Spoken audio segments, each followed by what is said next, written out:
Xo'p, buni aytmoqchi bo'lgan narsalarimiz, ko'rsatmoqchi bo'lgan narsalarimiz ustalarimiz ichida bilmasdan qilib qo'yishgan xatolar sababli apparatlar buzilib qolganiga guvoh bo'ldik. Uni sabablaridan eng birinchisi moysiz apparatni ishlatib qo'yish.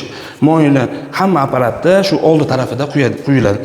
2000 Aspro 2000 da ham shu mana shu joyda yoq qo'yadigan joyi bor, u yerga qo'yish kerak. Doimiy ochiskasiga yaxshi e'tibor berish kerak. Xo'p, buni boshladik. Bismillah. Yog'ini quyamiz. Apparatni mana bu joyini Xo'p, mana joyini pastga tushirib yuboriladi. Iloji bo'lsa ochiskada ham shunaqa qilib, bu obratkaniki, nasos tortadi, obratkadan chiqadi. Bismillahirrohmanirrohim. Past оборотda tortamiz. Obratkada suv chiqish boshladi. O'chirib, endi mana buni yonga olamiz buni. Bu pistoletga chiqadi bunda.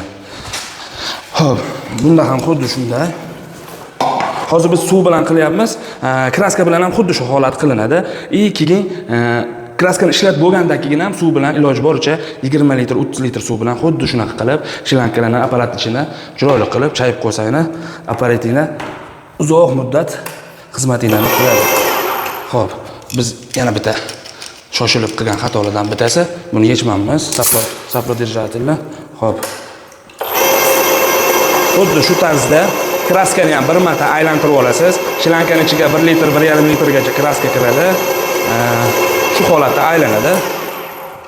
Kraskangiz chiqib aylangandan keyin qotiramiz.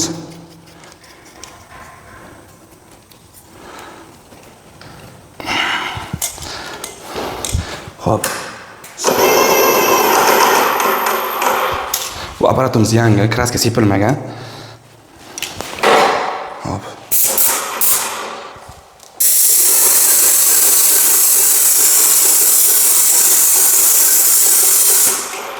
Juda sepishlari plavniy, juda zo'r.